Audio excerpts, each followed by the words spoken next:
Zombie apocalypse.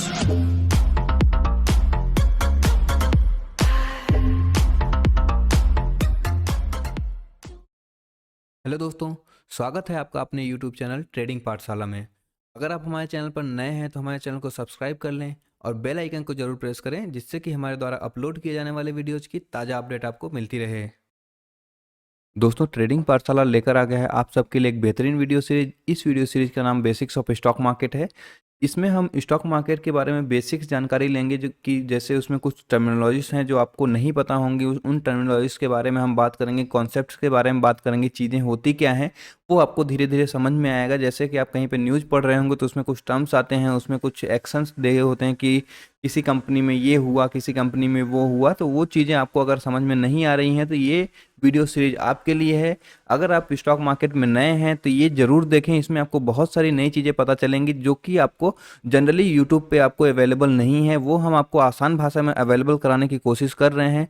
तो हमारे साथ जुड़े रहें, हमारे चैनल को सब्सक्राइब कर लें और बेल आइकन को प्रेस करें, जिससे कि हमारे द्वारा अपलोड किए जाने वाले वीडियोज़ की ताज़ा अपडेट आपको मिलती रहे। तो दोस्तों, इस सीरीज़ के पहले लेक्चर में हम पढ़ेंगे why stock market. Stock market ही क्यों, हम स्टॉक मार्केट में ऐसा क्या है कि हम स्टॉक मार्केट सेलेक्ट करें, और उसके बारे में जो मिसकंसेप्शंस हैं लोगों के दिमाग में कि स्टॉक मार्केट में होता क्या है, क्या नहीं होता है। कुछ बहुत सारी चीज़ें हैं जो लोगों के दिमाग में डाल दी गई हैं, वो उन चीज़ों के बारे में बात करेंगे हम कि क्या क्या चीज़ें हैं जो आपके दिमाग में डाल दी गई हैं, वो चीज़ें हैं नहीं हैं, वो हम अभी चर्चा करेंगे तो आपको समझ में आएगा। उसके बाद हम लास्ट में देखेंगे कि स्टॉक मार्केट होता क्या है, इसके बारे में डेफिनेशन इसका देखेंगे, होता क्या है, ये किस तरीके से काम करता है, इसके बारे में हम आगे पढ़ेंगे। सबसे पहले आज हम देखेंगे कि स्टॉक मार्केट ही क्यों। उसके बाद स्टॉक मार्केट के बारे में कुछ जो आपके दिमाग में नेगेटिविटी है या फिर कुछ जो मिथ्स हैं उसके बारे में बात करेंगे, और लास्ट में हम देखेंगे कि स्टॉक मार्केट होता क्या है। तो चलिए देखते हैं why stock market, stock market ही क्यों। तो इसमें आप देखिए, can get more return than any other instrument. आप इसमें इन्वेस्ट करके आप किसी अदर इंस्ट्रूमेंट से, जैसे कि हो गया एफडी हो गया, डेट फंड हो गया, इनसे ज़्यादा आप रिटर्न इसमें जनरेट कर सकते हैं। फॉर एग्जांपल अगर देखें तो आप अगर एफडी करते हैं तो आपको 6.9% अप्रॉक्सीमेट 7% के आसपास आपको पर एनम आपका रिटर्न ग्रोथ आपको मिलता है, जो कि आपका फिक्स रहता है। मानता हूँ मैं, उसमें कोई रिस्क नहीं होता है, लेकिन आपका जो रिटर्न है वो आपका लिमिटेड है। लेकिन अगर आप यहीं पर थोड़ा-सा रिस्क लेके स्टॉक मार्केट में इन्वेस्टमेंट करते हैं, तो आप इसमें अच्छा प्रॉफ़िट जनरेट कर सकते हैं। आपका ये कहने का मतलब, अगर मैं आपको स्टॉक मार्केट के बारे में अच्छाइयाँ बता रहा हूँ, थोड़ा बुराइयाँ भी बता रहा हूँ, तो इसका कहने का मतलब ये नहीं है कि आप सारा पैसा लाके स्टॉक मार्केट में लगा देंगे। आप अपना जो प्लान है, आपका जो फाइनेंशियल प्लान है, उसको अपने हिसाब से रखेंगे, और जो आपका रिस्क फ्री कैपिटल होगा, आप उसको स्टॉक मार्केट में इन्वेस्ट करके आप ज़्यादा पैसा कमा सकते हैं। और जो दूसरा रीज़न है दोस्तों, वह है लिक्विडिटी। जैसे आप मान लीजिए, अगर आप एफडी कर रहे हैं, एफडी आप मान लीजिए 1 साल 2 साल, आप एक टाइम पीरियड होता है, उसका मैच्योरिटी पीरियड होता है, या फिर डेट बॉन्ड्स में अगर आप, डेट फंड्स में अगर आप इन्वेस्ट कर रहे हैं, तो इसका भी आपको एक मैच्योरिटी पीरियड होता है। आपको उसी टाइम पे, उसके बाद ही आपको एक रिटर्न मिलेगा। आप उसी के हिसाब से आपका जो आपका रिटर्न भी होता है, उसी के हिसाब से डिसाइड होता है कि आप कितने साल तक एफडी कर रहे हैं, या फिर जो आप बॉन्ड्स हैं वो कितने साल तक इन्वेस्ट उसमें रहना चाहते हैं। तो उस हिसाब से आपको जो रिटर्न होता है वो डिसाइड होता है। अगर आप 1 साल के लिए कर रहे हैं तो उसमें थोड़ा कम होगा, और आप जैसे जैसे आगे बढ़ रहे हैं, मतलब आप 6 साल 7 साल 10 साल के लिए, तो उसमें आपको थोड़ा सा इंटरेस्ट रेट ज़्यादा मिलता है। लेकिन यहाँ पे जो सबसे मेजर प्रॉब्लम आती है, लिक्विडिटी प्रॉब्लम आती है। जैसे मान लीजिए आपको, आपने एफडी कर दिया या फिर बॉन्ड्स में आप इन्वेस्टेड हो गए, तो आप वहाँ पर, अब देखिए, आपका जो मैच्योरिटी पीरियड है उससे पहले अगर आप उसको विड्रॉ करते हैं तो वहाँ पे कुछ चार्जेस भी कटते हैं। आपको जो रिटर्न मिलना चाहिए वो रिटर्न वहाँ पे नहीं मिलता है। लेकिन स्टॉक मार्केट में ऐसा नहीं है। अगर आप स्टॉक मार्केट में इन्वेस्ट कर रहे हैं और आपको अर्जेंट कभी पैसे की ज़रूरत है, तो आप वहाँ पर उसको एट द टाइम, जैसे ही आपको पैसे की ज़रूरत है उसी टाइम आप उसको बेच करके आप वहाँ से अपना पैसा निकाल सकते हैं। तो यहाँ पे लिक्विडिटी की प्रॉब्लम नहीं होती है। यहाँ पे आप बहुत ही अच्छी लिक्विडिटी आपको मिलती है। जब चाहे तब पैसा आप विड्रॉ कर सकते हैं, जब चाहे तब आप इन्वेस्ट कर सकते हैं। यहाँ पे कोई टाइम बाउंडेशन नहीं होता है। आप अपने अकॉर्डिंग, आपको अपने सिचुएशन के हिसाब से, अपने प्लानिंग के हिसाब से आप इन्वेस्टमेंट कर सकते हैं। और जो तीसरा सबसे बड़ा रीज़न होता है दोस्तों, यहाँ पर देखिए, आप अपने इन्वेस्टमेंट को डाइवर्सिफाई कर सकते हैं। आपके पास वैरायटी ऑफ ऑप्शंस होते हैं स्टॉक मार्केट में। या फिर आप किसी कंपनी में, मान लीजिए आपको इंफ्रा में इन्वेस्ट करना है, फार्मा में इन्वेस्ट करना है, या फिर टेलीकॉम में इन्वेस्ट करना है, या फिर एफएमसीजी में इन्वेस्ट करना है, या फिर किसी भी सेक्टर में इन्वेस्ट करना है, किसी भी कंपनी में इन्वेस्ट करना है, आपको डायरेक्ट नहीं करना है, इनडायरेक्ट करना है, म्यूचुअल फंड के थ्रू करना है, तो आपके पास वैरायटी ऑफ ऑप्शंस हैं। आप यहाँ पे जिस तरीके का रिटर्न चाहिए होगा आपको, जो आपका प्लानिंग होगा, आप उस हिसाब से यहाँ पर इन्वेस्टमेंट कर सकते हैं। आपको रिस्क और रिटर्न देख के आपको किस जो आपका रिस्क क्राइटेरिया है वो क्या है, उस हिसाब से आप अपना इन्वेस्टमेंट सेलेक्ट कर सकते हैं। या फिर आपको जैसे आपको आईटी सेक्टर के बारे में ज़्यादा नॉलेज है, आपको लगता है आईटी सेक्टर इस साल तो आईटी सेक्टर अच्छा करेगा, तो आप आईटी सेक्टर में इन्वेस्ट कर सकते हैं। यहाँ पे आप वैरायटी ऑफ ऑप्शन है, कोई लिमिटेशंस नहीं है आपके ऊपर कि आप कहाँ इन्वेस्ट करना चाहते हैं, कहाँ नहीं करना चाहते हैं। ये आपके ऊपर है, आप अपना एनालिसिस करेंगे या फिर आप अपने फाइनेंशियल एडवाइजर से बात करेंगे, वो आपको बताएंगे जिस हिसाब से आप इन्वेस्टमेंट करना चाहते हैं उस हिसाब से कर सकते हैं। दोस्तों चौथा और मोस्ट इम्पॉर्टेंट रीजन जो है वो मैं आपको बताने जा रहा हूँ, power of compounding. Power of compounding एक ऐसा चीज है जो आपको एकदम सरप्राइज कर देगा। जैसा कि इसको वॉरेन बफे ने इसको eighth wonder of the world बोला है कि ये दुनिया का 8वां अजूबा है। इसको समझने के लिए अभी हम इसको आपको लाइव एग्जांपल देने वाला हूँ कि एफडी को कंपेयर करके और म्यूचुअल फंड को कंपेयर करके, आरडी को कंपेयर करके, और जो आप अपने से स्टॉक पिकिंग करके उसमें आप इन्वेस्टमेंट करेंगे तो आप कितना इन्वेस्टमेंट करके कितना प्रॉफिट जनरेट कर सकते हैं। और पावर ऑफ कंपाउंडिंग मतलब 1 साल, फिर 2 साल, फिर 3 साल, वो टाइम पीरियड का क्या असर पड़ता है वो आपको मैं एक्सेल पे चल के दिखाऊंगा। तो ये बहुत इंटरेस्टिंग होने वाला है। तो दोस्तों चलिए अब देखते हैं कि अगर आप लॉन्ग टर्म के लिए इन्वेस्टमेंट करते हैं तो वहाँ पे पावर ऑफ कंपाउंडिंग आपके लिए किस तरीके से काम करता है। तो यहाँ पर दोस्तों मैं सबसे पहले ये समझा देता हूँ, जो मैंने एग्जांपल लिया है वो 30 साल तक के लिए लॉन्ग टर्म इन्वेस्टमेंट आप 30 साल तक करेंगे, और जो आपका अमाउंट होगा 1,000 रुपये पर मंथ के हिसाब से रहेगा, तो वो आपका 12,000 रुपये सालाना होगा। और जैसे ही उसको 30 से मल्टीप्लाई करेंगे तो 3,60,000 रुपये आपका जो है वो पूरा टोटल अमाउंट हो रहा है। तो एक जो मैंने यहाँ पे लिया है, जैसे देखिए 36,000 रुपये एफडी में आप 3,60,000 रुपये आप डालते हैं। जो आपका 30 साल का जो सेविंग है, अगर उसको आप एफडी में डालते हैं 30 साल तक का प्लान करके कि आप 30 साल तक में 3,60,000 रुपये आपके पास रहेंगे, तो आप 3,60,000 रुपये अभी आप एफडी में डाल देंगे। बाकी वो 10,000 रुपये करके आप एक एक हज़ार रुपये हर महीने करके सेव करते रहेंगे। तो आप मान लीजिए 3,60,000 रुपये आप एफडी में इन्वेस्ट करते हैं, लॉन्ग टर्म के लिए इन्वेस्टमेंट करते हैं। तो अभी इस पे देखते हैं कि आपको 30 साल बाद कितना रिसीव होगा।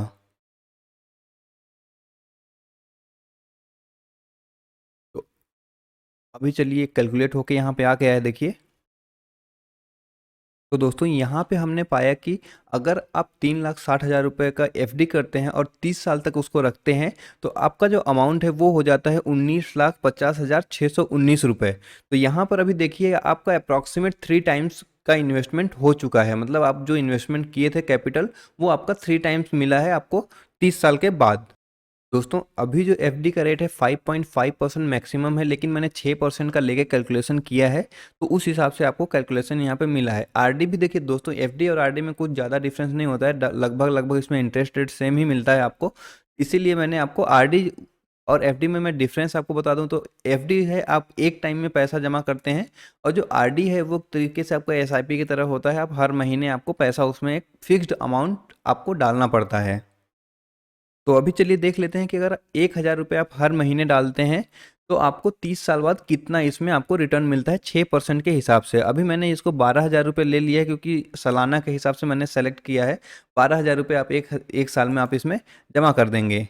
तो आप इसको मैं अभी देखते हैं हम लोग कि 30 साल बाद आपको इसमें कितना रिटर्न मिलता है। तो दोस्तों यहाँ पर देखिए आपको 9,48,698 रुपये आपको ये 30 साल में मिल रहा है। यहाँ पर देखिए एक बार में इन्वेस्ट करने का फ़ायदा आपको क्या है, और ये एसआईपी आरडी अकाउंट में डालने से आपको नुकसान क्या है। यहाँ पे देखिए आप जब अगर एक बार में जब पैसा डाल रहे हैं यहाँ पे 3,60,000 रुपये डाल रहे हैं यहाँ पे, और उसके बाद आपको यहाँ पे अप्रॉक्सीमेट जो आपका सबसे लास्ट ईयर का जो इंटरेस्ट है वो अप्रॉक्सीमेट 1,10,000 के आसपास आपका रिटर्न आपको एक साल में आपके मिल रहा है। लेकिन आरडी में क्या है, आरडी में अगर आप देखेंगे तो यहाँ पे आपको हर महीने धीरे धीरे जुड़ता हुआ आपका प्रिंसिपल अमाउंट भी बढ़ रहा है, और उसी के हिसाब से धीरे धीरे इंटरेस्ट रेट भी उसके हिसाब से मिल रहा है आपको। और अभी चलिए देखते हैं कि आप यही पैसा अगर म्यूचुअल फंड में डालते हैं तो वहाँ पे आपको किस हिसाब से रिटर्न मिलता है, और वो आपको कंपाउंडिंग वहाँ पे किस तरीके से काम करता है।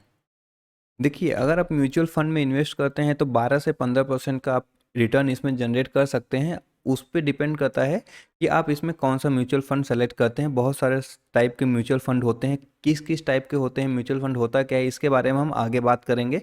अभी हम देख लेते हैं कि आप 3,60,000 रुपये 12% के हिसाब से हम इसको कैलकुलेट करते हैं कि अगर आप 3,60,000 रुपये इन्वेस्ट करते हैं तो 12% के हिसाब से आपको कितना रिटर्न मिलेगा 30 साल के बाद। तो चलिए कैलकुलेट करते हैं। देखिए 12% यहाँ पे लिया गया है, लेकिन इसमें जो होता है एनुअल मेंटेनेंस चार्ज जो होता है, इसका जो फंड मैनेजर का फीस होता है, ये थोड़ा ज़्यादा होता है। तो यहाँ पे मैंने जो कैलकुलेशन किया है 11% के हिसाब से कैलकुलेट किया है इसको। इसके बाद देखिए आपको क्या रिटर्न मिलता है वो हम देख लेते हैं।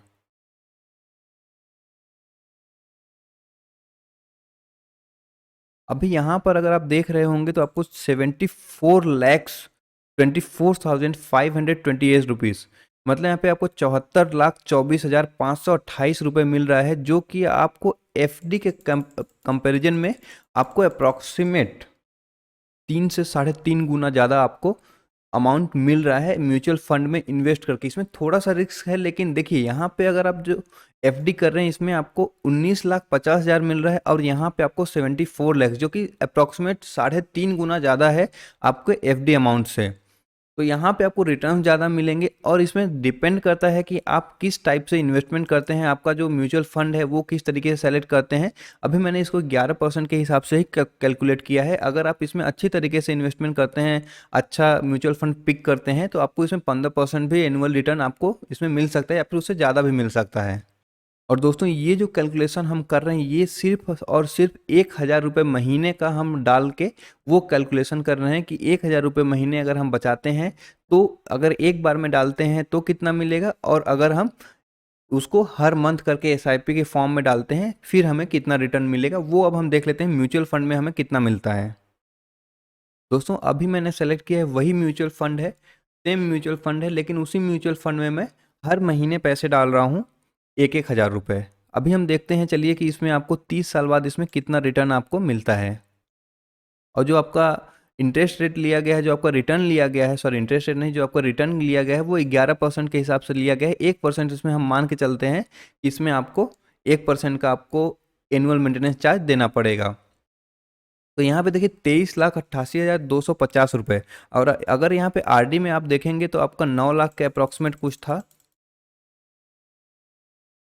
हाँ, 9,48,698 रुपये आपका रिटर्न था, लेकिन यहाँ पे रिटर्न अगर आप देखेंगे तो इससे 4 गुना, सॉरी अप्रॉक्सीमेट आपको 2.5 गुना रिटर्न आपको मिल रहा है आरडी के हिसाब से। अगर आप लमसम अमाउंट पर मंथ डालते हैं, 1,000 रुपये पर मंथ भी डाल रहे हैं, और आपको 30 साल बाद अगर आपको 23,88,250 रुपये अप्रॉक्सीमेट 24 लाख रुपये आपको मिल रहा है 11% के रिटर्न के हिसाब से, तो मेरे हिसाब से तो ये कम नहीं है। अगर आपको आरडी में मिल रहा है 9,48,698 रुपये, तो यहाँ पर आप थोड़ा सा रिस्क लेके, थोड़ा सा इन्वेस्टमेंट करके, अच्छा सा प्लानिंग करके आप इसमें ज़्यादा रिटर्न इसमें जनरेट कर सकते हैं। दोस्तों चलिए अभी हम देख लेते हैं इंडेक्स फंड में अगर आप रिटर्न सॉरी इन्वेस्टमेंट करते हैं तो वहाँ पर आप कितना जनरेट कर सकते हैं रिटर्न।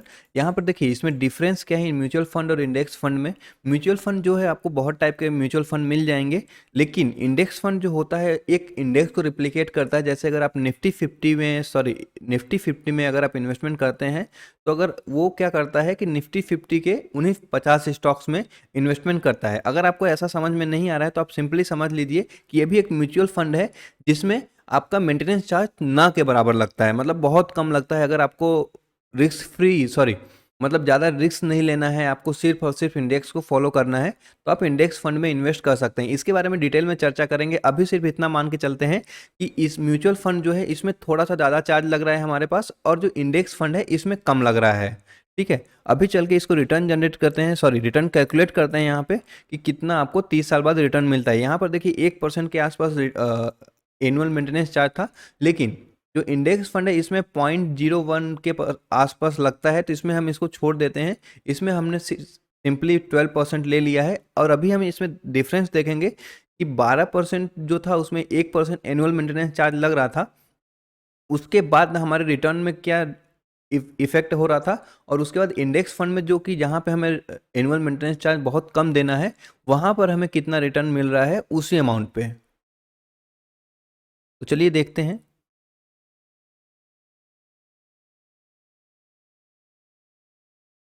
अभी यहाँ पर देखिए, यहाँ पे कितना है, 74,24,528 रुपये यहाँ पर है। और यहाँ पर आपको देखने को मिल रहा है 96,29,974 रुपीज़। तो आप यहाँ पे ह्यूज डिफरेंस देख पा रहे हैं, अप्रॉक्सीमेट 25 लैक्स का।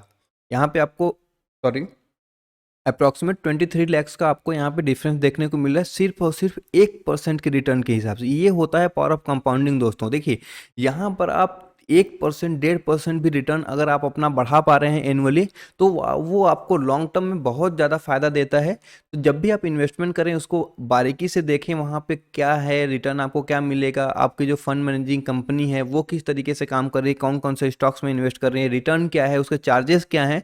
क्योंकि यहाँ पे एकदम छोटे छोटे जो आपके फैक्टर्स हैं, एनुअल मेंटेनेंस चार्ज, ये आपको बहुत ज़्यादा असर करते हैं लॉन्ग टर्म में।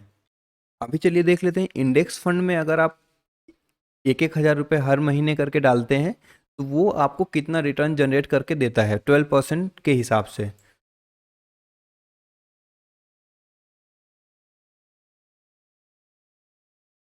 अभी आप यहाँ पे देख पा रहे हैं 28,95,992 रुपीज़, और यहाँ पे था 23 लाख रुपीज़ 88,000।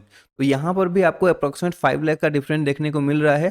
तो ये होता है, देखिए, अगर आपका सेम रिटर्न के हिसाब से आप कोई म्यूचुअल फंड सेलेक्ट कर रहे हैं या फिर कोई इंडेक्स फंड सेलेक्ट कर रहे हैं, तो वहाँ पर अगर आपको annual maintenance charge mutual fund में ज़्यादा देना पड़ रहा है सेम रिटर्न का, तो उससे अच्छा है आप इंडेक्स फंड सेलेक्ट करें और वहाँ पे कम मेंटेनेंस चार्ज देके आप अपना अच्छा रिटर्न जनरेट कर सकते हैं। क्योंकि थोड़ा थोड़ा माइनर माइनर परसेंटेज भी आपको लॉन्ग टर्म में अफेक्ट करता है। तो इसका ध्यान रखें कि रिटर्न क्या मिल रहा है, उस पर आपको एनुअल मेंटेनेंस चार्ज क्या देना पड़ रहा है।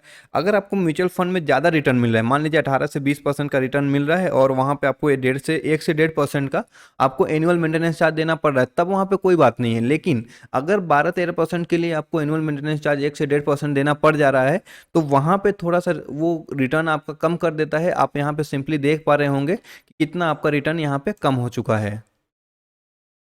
दोस्तों, सबसे लास्ट में हमने स्टॉक्स लिया है। कंपनीज में अगर आप इन्वेस्ट करते हैं, थोड़ा सा एनालिसिस करके, थोड़ा सा पढ़ के, थोड़ा सा देख के, उसको कंपनी को एनालाइज करके अगर आप थोड़ा सा इन्वेस्ट करते हैं, तो वहाँ पे आप 15 से 20% जितना भी आप अपने हिसाब से, जितनी अच्छी कंपनी को आप पिक करते हैं, जितना अच्छा कंपनी रिटर्न जनरेट करती है, एवरेज रिटर्न हम यहाँ पे 15% का लेते हैं और उस हिसाब से कैलकुलेट करते हैं। यहाँ पर आपको कोई भी मेंटेनेंस चार्ज नहीं देना है, आपको कंपनी सेलेक्ट करनी है, वो कंपनी से आपको रिटर्न जनरेट करके देंगी। तो दोस्तों, चलिए अभी देखते हैं कि अगर हम 3,60,000 रुपये एक बार में इन्वेस्टमेंट करते हैं 30 साल के लिए, और उस पर हमारा जो 15% का रिटर्न हमको मिलता है, तो 30 साल बाद आप कितना रिटर्न इसमें जनरेट करते हैं।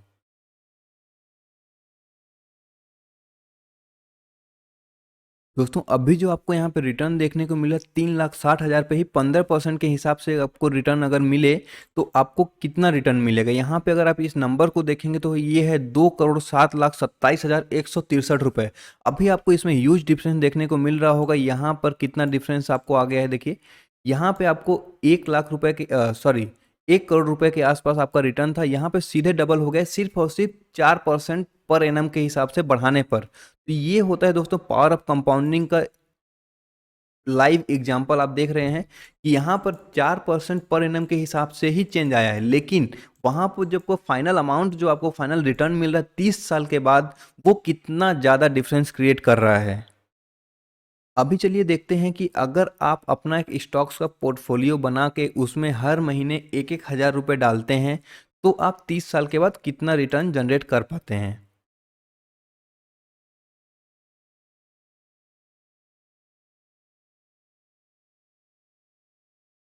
अगर आप यहाँ पे देख पा रहे हैं, 52,16,941 आपका, अगर आप हर महीने 1-1 हज़ार रुपये भी डालते हैं, तो आप 50 लाख रुपए तो 30 साल के बाद आराम से बना ही सकते हैं। और दोस्तों, मैं नहीं मानता कि यहाँ पे 30 साल का कोई भी आदमी होगा जो कि 10,000 रुपये महीना नहीं कमा पा रहा होगा। यहाँ पे सिंपली मैंने 10% रूल को अप्लाई किया है कि जैसे अगर आपकी जो सैलरी है उसमें से सिर्फ आप 10% इन्वेस्टमेंट कीजिए, ज़्यादा इन्वेस्टमेंट मत कीजिए, सिर्फ और सिर्फ 10% इन्वेस्टेड कीजिए।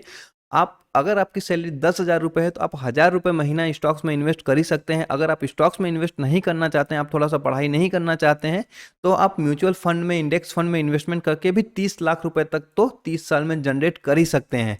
आप जो अमाउंट हर साल जमा कर रहे हैं, देखिए अब यहाँ पे आपको 30 लाख रुपए मिल रहा है। 30 साल में आप 30 लाख रुपए के आसपास रिटर्न जनरेट कर पा रहे हैं। और यहाँ पे आप इन्वेस्ट कितना कर रहे हैं दोस्तों? सिर्फ और सिर्फ 12,000 रुपये सालाना। और 12,000 रुपये सालाना इन्वेस्टमेंट के हिसाब से अगर आप 1 लाख रुपए सालाना जनरेट कर रहे हैं, तो मुझे नहीं लगता कि इससे अच्छा ऑप्शन आपको कहीं पे भी मिलेगा। आपको यहाँ पे करना क्या है, थोड़ा सा ही बस आप या तो अपने इन्वेस्टमेंट एडवाइजर से सलाह ले सकते हैं या फिर खुद से रिसर्च करके सेलेक्ट कर सकते हैं। इसके बारे में हम डिटेल में चर्चा करेंगे, ये चीज़ें होती क्या हैं। आने वाले समय में हम इन सब चीज़ों के बारे में डिटेल में चर्चा करेंगे। म्यूचुअल फंड होता क्या है, ये किस तरीके से काम करता है, इंडेक्स फंड क्या होता है और एक स्टॉक्स क्या होता है, इसके बारे में तो हम चर्चा करने ही वाले हैं।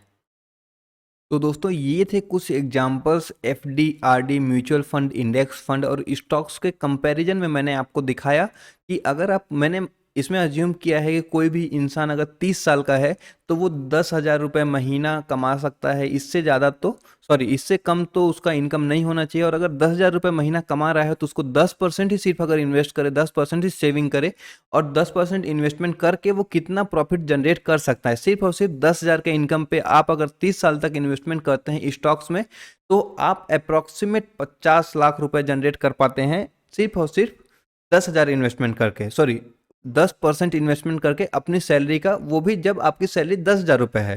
तो अगर आपका अमाउंट धीरे धीरे इंक्रीज करोगे, जिस हिसाब से सैलरी इंक्रीज होगी, मिनिमम 10% आप सेव करके इतना जनरेट कर सकते हो। तो दोस्तों ये था पावर ऑफ कंपाउंडिंग। और यहाँ पे हमने FD, RD, mutual fund, index fund और स्टॉक्स को कंपैरिजन भी करके आपको दिखा दिया कि अगर आप इन इंस्ट्रूमेंट्स में इन्वेस्टमेंट करते हैं तो कितना रिटर्न आपको मिल सकता है। तो दोस्तों चलिए अब हम बात कर लेते हैं मिथ्स अबाउट स्टॉक मार्केट। जो स्टॉक मार्केट के बारे में हमारे इंडियन सोसाइटी में मिथ्स है, उसके बारे में बात कर लेते हैं। लोग सोचते हैं कि इन्वेस्टमेंट करना बहुत ही ज़्यादा रिस्की है स्टॉक मार्केट में। तो दोस्तों इन्वेस्टमेंट करना बहुत ज़्यादा रिस्की नहीं है स्टॉक मार्केट में, ये मैं अभी आपको क्लियर करने वाला हूँ। क्योंकि देखिए, सबसे पहले आप ये समझिए कि अगर आप स्टॉक मार्केट में इन्वेस्टमेंट कर रहे हैं लॉन्ग टर्म के लिए, तो उसमें डेली फ्लक्चुएशंस का मार्केट ऊपर जा रहा है, नीचे जा रहा है, उससे कोई फर्क नहीं पड़ता। अगर आपका हमारा भारत आगे बढ़ेगा, इंडियन इकोनॉमी ग्रो करेगी, कंपनीज ग्रो करेंगी, तो आपका पैसा भी ग्रो करेगा। इसमें कोई दो राय नहीं है। अगर आप लॉन्ग टर्म के लिए पर्सपेक्टिव रख रहे हैं कि आप लॉन्ग टर्म में इन्वेस्टमेंट करना चाहते हैं, लॉन्ग टर्म के लिए इन्वेस्टमेंट कर रहे हैं, तो आपको इस मार्केट के डेली फ्लक्चुएशन से डरने की कोई ज़रूरत ही नहीं है। अगर आप जिस कंपनी में इन्वेस्टमेंट किए हो वो कंपनी अच्छा करेगी तो आपको उसमें रिटर्न मिलेगा ही मिलेगा, इसमें कोई शक नहीं है। और अगर अभी आप इंडिया की कंडीशन देखेंगे, इंडिया हमारी डेवलपिंग कंट्री में आती है, अभी इसमें बहुत ही ज़्यादा स्कोप है, फास्ट ग्रोइंग इकोनॉमी होने वाली है। अगर ये धीरे धीरे जैसे जैसे करके इंडियन इकोनॉमी ग्रो करेगी, उस हिसाब से अभी आपको इन्वेस्टमेंट करने का बहुत ही अच्छा मौका है इंडियन इकोनॉमी में। इसीलिए आप देख रहे होंगे कि एफआईआई, जो बाहर के इन्वेस्टर्स हैं, विदेश के इन्वेस्टर्स हैं, वो इंडिया में बहुत ज़्यादा पैसा लगा रहे हैं। वो अभी इंडिया की इकोनॉमी को ग्रो होता हुआ देख रहे हैं, उनको पता है, वो इंडिया के कैपेबिलिटी को जानते हैं, इंडिया में क्या क्षमता है, यहाँ के कंपनीज किस हिसाब से ग्रो कर सकती हैं, वो उनको पता है। इसलिए बाहर का पैसा बहुत ज़्यादा इंडिया में अभी आ रहा है। तो इसमें आप डरे ही नहीं कि इन्वेस्टमेंट करना रिस्की है। देखिए, अब मान लीजिए कि कोई भी इस्टेब्लिश्ड दुकान है, अगर आप अपने आसपास देखेंगे तो कोई ना कोई एक होगा जो इस्टेब्लिश दुकान होगा, शॉप होगी, जो बहुत पुरानी कंपनी होगी या फिर बहुत पहले से वो चलता हुआ आ रहा है, ठीक है।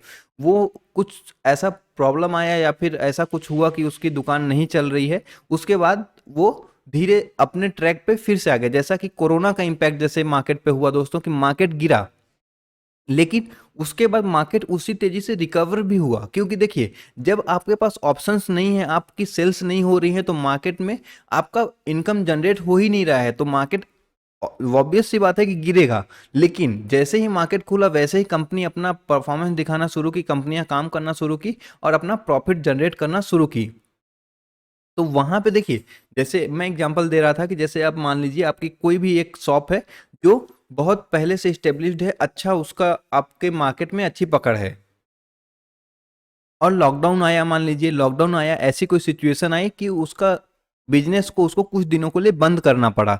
तो वहाँ पे उसके शेयर प्राइस जो है या फिर उसका जो बिजनेस है वो थोड़ा उसमें धंधा कम हुआ, उसमें प्रॉफिट्स कम हुए। इसका मतलब ये नहीं है कि आपका पैसा डूब गया दोस्तों। वहाँ पे ये है कि अगर वो कंपनी काम नहीं कर रही है तो थोड़ा सा उसे प्रॉफिटेबिलिटी में कम हुआ है और मार्केट में उसका थोड़ा सा उसको प्रॉफिट नहीं हो रहा है, इस वजह से मार्केट गिरा है। लेकिन जैसे ही वो अपने ऑपरेशंस फिर से शुरू करेगी, मार्केट में आएगी उतरेगी, तो उनके सेल्स फिर से होने शुरू हो जाते हैं। जैसे दुकान खुला, दुकान में बिक्री शुरू हो गई, तो उसका प्रॉफिट फिर से होने लगा। तो उसका ये नहीं है कि वो धंधा बंद हो जाएगा, आपका पैसा डूब जाएगा, ऐसा मार्केट में नहीं होता है। अगर आपको किसी के मैनेजमेंट में, अब मान लीजिए यहीं पे एक और धंधा है जो अच्छा चल रहा है, उसमें कोई उसका मालिक या फिर उसका कोई मैनेजर है जो फ्रॉड कर देता है, वहां पर रिस्की हो जाता है। लेकिन वहां पे आपको पता भी चल जाता है कि ये मैनेजमेंट खराब यहाँ पे निकल गया है, कोई न्यूज आपको मार्केट में आ जाएगी, और वहां से अगर आपको ऐसा कुछ न्यूज आता है कि ये बिजनेस में कुछ गड़बड़ी चल रही है, तो अपना पैसा आप वहां से सेफली निकाल सकते हैं, क्योंकि यहाँ पे आपको लिक्विडिटी का रिस्क है ही नहीं। अगर आप अच्छे बिजनेस में इन्वेस्ट कर रहे हैं तो वो बिजनेस ग्रो करना ही करना है, तो यहाँ पे डरने वाली कोई बात नहीं होती है। अब बस आप बिजनेसेस को देखें कि कौन सा बिजनेस आपको लगता है कि आने वाले समय में अच्छा कर सकता है, और उस बिजनेस में इन्वेस्ट करें। और वहां पर देखें मैनेजमेंट कैसा है, अगर मैनेजमेंट अच्छा है तो कंपनी ग्रो करेगी ही करेगी।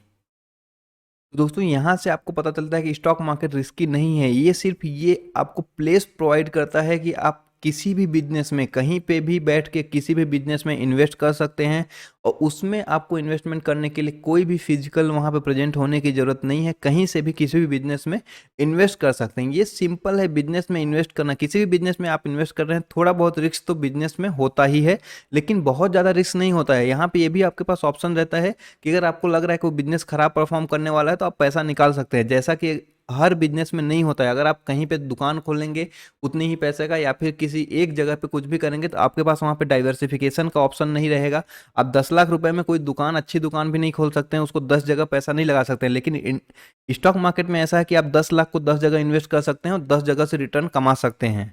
और दूसरा, जो लोगों को लगता है कि स्टॉक मार्केट में इन्वेस्टमेंट करने के लिए बहुत ज़्यादा स्ट्रांग फाइनेंशियल नॉलेज की ज़रूरत होनी होनी चाहिए, ऐसा नहीं है दोस्तों। देखिए, स्टॉक मार्केट में हर कोई इन्वेस्ट कर रहा है। एक रिसर्च के हिसाब से पाया गया है कि अमेरिका में जो औरतें हैं वो बहुत अच्छा स्टॉक पिकिंग करती हैं और लोगों को हिसाब से। तो यहाँ पर ये देखने की ज़रूरत ही नहीं है कि आपको फाइनेंशियल नॉलेज है कि नहीं है, थोड़ा सा बेसिक नॉलेज होना चाहिए कि प्रॉफिट कंपनी कर रही है कि नहीं कर रही है, इसके ऑपरेशंस किस तरीके से हो रहे हैं, सेल्स हो रहे हैं कि नहीं हो रहे, थोड़े बहुत देखने की ज़रूरत है। आपको स्ट्रॉन्ग फाइनेंशियल नॉलेज की ज़रूरत नहीं है। अगर आपको लगता है कि बिजनेस अच्छा है, इसके मैनेजमेंट अच्छे हैं, ये आने वाले समय में अच्छा कर जाएगी, तो वहाँ पे थोड़ा बहुत अगर कंपनी लॉस भी कर रही होगी तो उसमें ये देखने वाली बात नहीं होती है। आने वाले समय में आप, अगर आपको लगता है कि इस बिजनेस की अपॉर्चुनिटी है, अभी इसमें थोड़ा सा स्कोप कम है, अभी नहीं हो पा रहा है, कंपनी थोड़ा परफॉर्म नहीं कर रही है, लेकिन आने वाले समय में हो सकता है ये कंपनी अच्छा परफॉर्म करे, इसका मुझे लग रहा है स्कोप है, तो वहाँ पे आपको फाइनेंशियल भी देखने की जरूरत नहीं है। वहाँ पे आप सिर्फ बिजनेस देखते हैं, बिजनेस मॉडल देख रहे हैं कि क्या कंपनी काम करती है। वो अगर आपको बिजनेस समझ में आ रहा है तो उसमें इन्वेस्ट करें। सिंपल सा लॉजिक है, अगर आपको जो बिजनेस समझ में आ रहा है उस बिजनेस में इन्वेस्टमेंट करो, और जो बिजनेस आपको समझ में नहीं आ रहा है उससे दूर ही रहो, क्योंकि आपको पता नहीं है कि इस बिजनेस मॉडल में होता क्या है, किस तरीके से काम करता है, तो उसमें इन्वेस्टमेंट करने की ज़रूरत आपको नहीं है। उससे थोड़ा सा दूर रहें। जो बिजनेस आपको समझ में आए, जो लगे कि हाँ नहीं इसमें अच्छा हो सकता है आगे आने वाले समय में, हम मुझे इस फील्ड के बारे में नॉलेज है, इसमें किस तरीके से काम होता है ये पता है, तो उसमें आप अच्छे से उसका कंपनी को भी जज कर सकते हैं कि ये कंपनी अच्छा करेगी कि नहीं करेगी।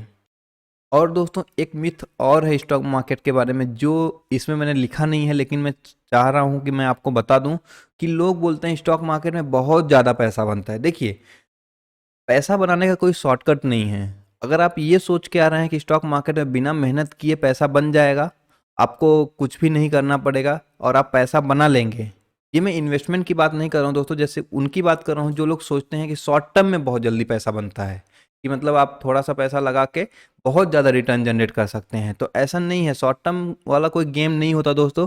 आपको इसमें पेशेंस रखना पड़ेगा, लॉन्ग टर्म में इन्वेस्टेड रहना पड़ेगा। अगर आपको वेल्थ जनरेट करना है तो आपको लॉन्ग टर्म में इन्वेस्टेड रहना पड़ेगा और पेशेंस रखें, आपको रिटर्न इसमें ज़रूर मिलेगा। यहाँ पैसा बनाने का कोई शॉर्टकट नहीं है, ये एक बिजनेस ही है। जिस बिजनेस में आप इन्वेस्ट कर रहे हो, बिजनेस परफॉर्म कर रहा है, वो आपको रिटर्न मिल रहा है। सिंपल सा बात है। अगर इसमें ऐसा नहीं है कि आप सडन आज पैसा लगाए और कल करोड़पति। यहाँ पे वो 21 दिन में पैसा डबल वाला कोई लॉजिक नहीं चलता है दोस्तों, सिंपली है आप बिजनेस में इन्वेस्ट कर रहे हो, ये आपको प्लेटफॉर्म प्रोवाइड कर रहा है कि आप मैनी टाइप ऑफ बिजनेस में इन्वेस्टमेंट कर सकते हो।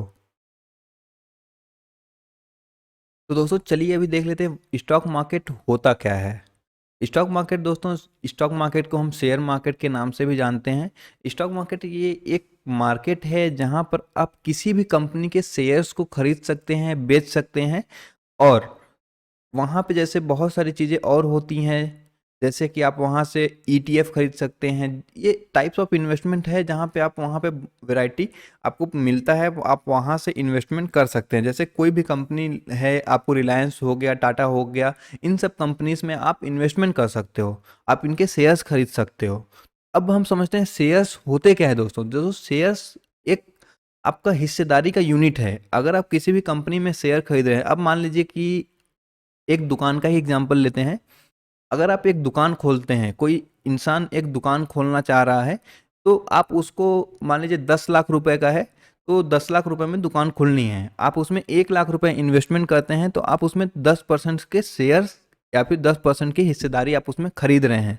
सेम उसी तरह से आप इसमें भी है, अगर आप किसी भी कंपनी के शेयर्स को खरीद रहे हैं, मतलब उस कंपनी की हिस्सेदारी को खरीद रहे हैं। तो दोस्तों आज के लिए बस इतना ही। आशा करता हूँ इस वीडियो में आपको कुछ नया सीखने को मिला होगा, कुछ अच्छी जानकारी आपको मैं दे पाया होऊंगा। अगर आपको इसमें कुछ अच्छा सीखने को मिला है, वीडियो अच्छा लगा है, तो वीडियो को लाइक जरूर करें, चैनल को सब्सक्राइब कर लें और अपने दोस्तों के साथ शेयर करें और बेल आइकन को जरूर प्रेस कर लें, जिससे कि हमारे द्वारा अपलोड किए जाने वाले वीडियोज़ की ताज़ा अपडेट आपको मिलती रहे। बहुत ही शानदार वीडियो आने वाली है दोस्तों। थैंक यू, धन्यवाद, जय हिंद।